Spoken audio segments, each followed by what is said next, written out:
అల్లు అర్జున్ రాజకీయ ఎంట్రీ ఉంటుంది, రాజకీయ ప్రవేశం చేస్తాడంటే కొంతమంది కొట్టి పారేశారు మొన్నటి వరకు.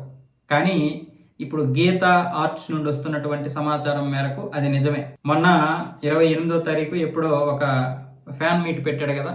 ఆ ఫ్యాన్ మీట్ పెట్టినప్పుడు దగ్గర దగ్గర 900 నుంచి 1000 మంది వచ్చారు 7 రాష్ట్రాల నుంచి. అక్కడ 3 లక్షల రూపాయల కవరేజ్ అయినటువంటి ఇన్సూరెన్స్ను కూడా ప్రారంభించారు. ప్రతి ఒక్క ఫ్యాన్కి కూడా 3 లక్షల రూపాయలు ఇన్సూరెన్స్ కవరేజ్ పెట్టారు.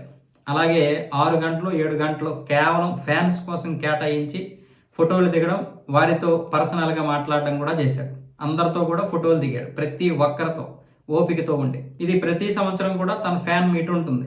ఇక్కడ అల్లు అర్జున్ రాజకీయ రంగ ప్రవేశం చేస్తాడు అంటే లేదు అలాంటిది లేదు అన్నారు మొదట. కానీ వాస్తవం ఏంటంటే ఇప్పుడు త్వరలోనే ఆయన రాజకీయ రంగ ప్రవేశం చేస్తాడంటే త్వరలో అంటే త్వరలో కాదు, 5 సంవత్సరాల తర్వాత రాబోయే 2029 ఎన్నికలు అయిపోయిన తర్వాత, ఆ తర్వాత మరో 2 సంవత్సరాలకి అంటే 2031 నాటికి లేదా 32 నాటికి రాజకీయంలోకి వచ్చే అవకాశాలు పుష్కలంగా ఉన్నాయని ఇప్పుడు ఆయన ఫ్యాన్స్ కూడా చెప్తున్నారు. అందుకే ఈ ఫ్యాన్ మీటు, అలాగే అక్కడ యాంటీ ఫ్యాన్స్ గురించి కూడా మీరు ఎక్కువగా ఆలోచించకండి.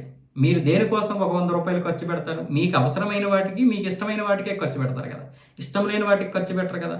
అదేవిధంగా మీ సమయాన్ని కూడా మీకు ఇష్టమైనటువంటి హీరోల గురించి, మీకు ఇష్టమైనటువంటి అమ్మాయిల గురించి, మీకు ఇష్టమైన వాటి గురించి ఖర్చు పెట్టండి సమయాన్ని.